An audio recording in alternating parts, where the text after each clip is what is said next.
I'm George Shultz. I used to be Secretary of State, and before that, Secretary of the Treasury.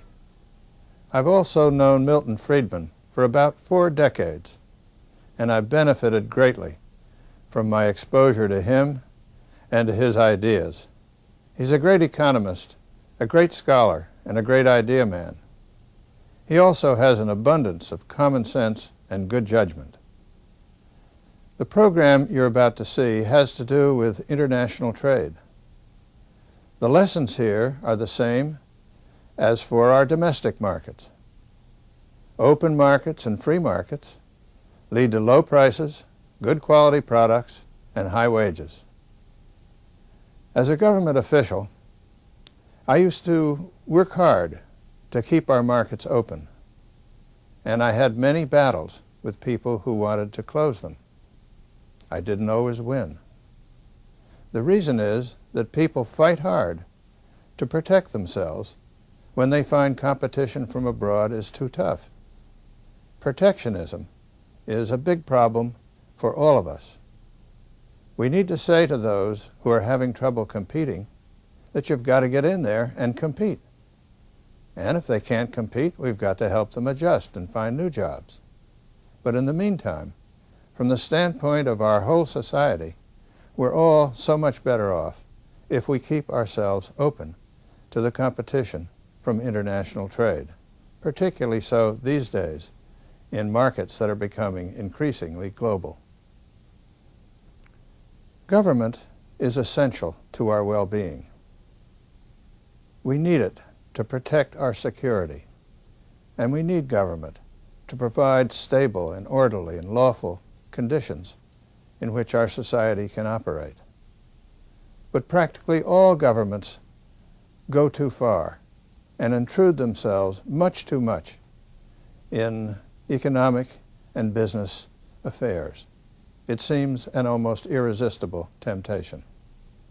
So let's remember what that great humorist Will Rogers used to say. Just be thankful you're not getting all the government you're paying for. But then it would be better if we got less and also paid less. Human and political freedom has never existed and cannot exist without a large measure of economic freedom. Freedom is making choices. What's best for me? What do I want to do? We all want to be free to choose. No government official is telling these people what to do. Parental control, parents choosing the teacher, parents monitoring the schooling. Free to live your own life, pursue your own goals, chase your own rainbow, without the government breathing down on your neck or standing on your shoes. Most of us would choose prosperity if we could, but what's the best road to that goal? Free trade set off a process that revolutionized Japan and the lives of its people. The Pilgrims tried a form of socialism over 300 years ago. Unfortunately for their fair-minded plans, they prospered only after they were allowed to keep for themselves all the food they grew. Who says economic institutions don't matter? We may dream of a perfect world, but we all know that's not possible. Hong Kong is very far from utopia. Life is unfair. There's nothing fair about one man being born blind and another man being born with sight. I do not know any exception to the proposition that if you compare like with like, the freer the system, the better off the ordinary poor people have been. Dr. Friedman has spent a lifetime studying freedom and prosperity. To him, the lessons of history are clear. People are better off making their own choices, better off not relying on government. Free to choose is a survival kit for you and for liberty.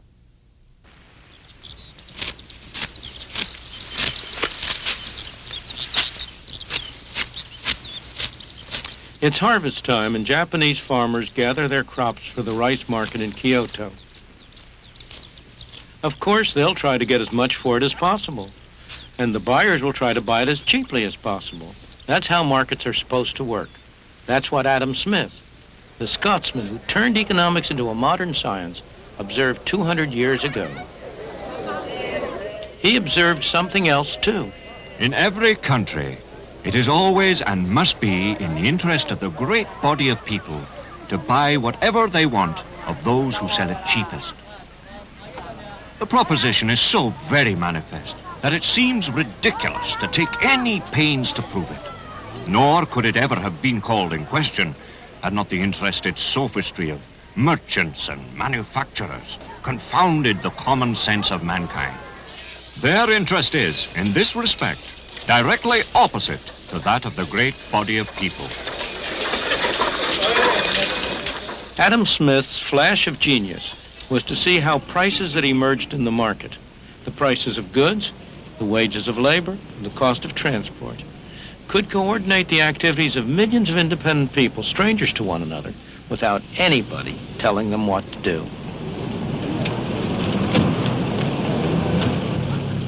His key idea was that self-interest could produce an orderly society benefiting everybody. It was as though there were an invisible hand at work. The invisible hand is a phrase that was introduced by Adam Smith in his great book, The Wealth of Nations, in which he talked about the way in which individuals who intended only to pursue their own interests were led by an invisible hand to promote the public welfare, which was no part of their intention. He was talking about the economic market, about the market in which people buy and sell. And he was pointing out that in order for a butcher or a baker or a candlestick maker to make an income, he had to produce something that somebody wanted to buy. And therefore, in the process of promoting his own interests, of looking to his own profit, he ended up serving the interests of his customers. When Adam Smith published The Wealth of Nations, Britain was still largely a rural and placid place. But the Industrial Revolution was already getting started, and standards of life were beginning to rise. One obstacle was that trade with other nations was still tightly controlled. Merchants in the home market had persuaded the government of the day to impose heavy duties and taxes on all foreign imports in order to ensure themselves a protected market.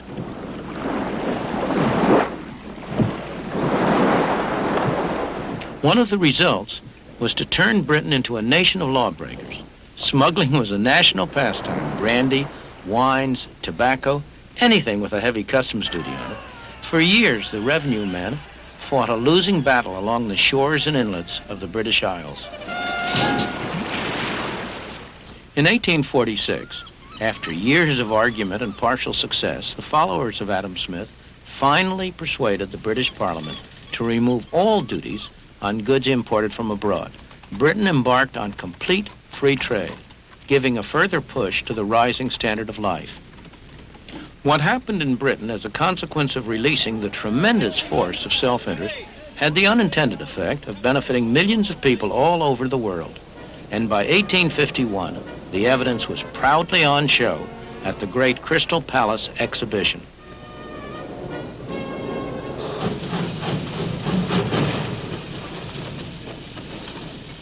Free trade enabled Britain to become the workplace of the world.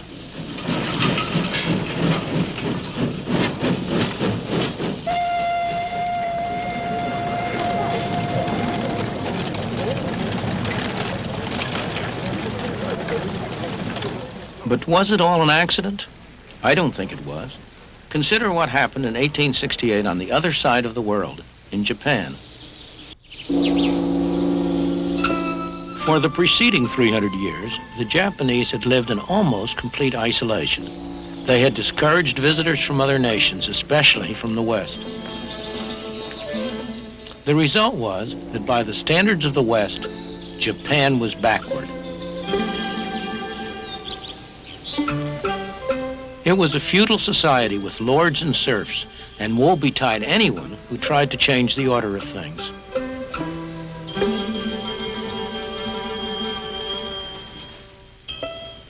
Women were third-class citizens.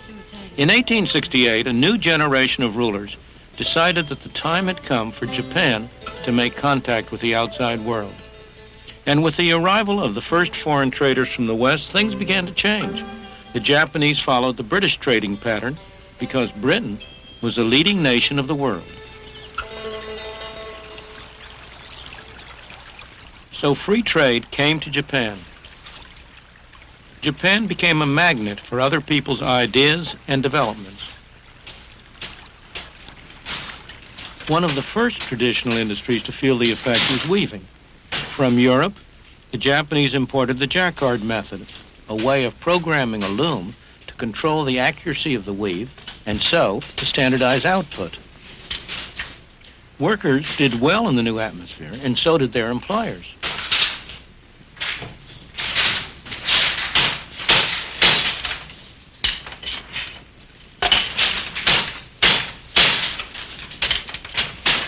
The adoption of mass production techniques meant that workers were able to move out of the traditional industries and into the new industries, which all added to the trade boom.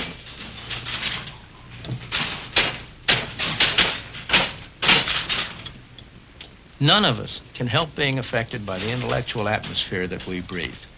In the middle of the 19th century, when Japan ended her self-imposed isolation and entered the modern age, it never occurred to her leaders to follow any other course than that of free enterprise and free markets.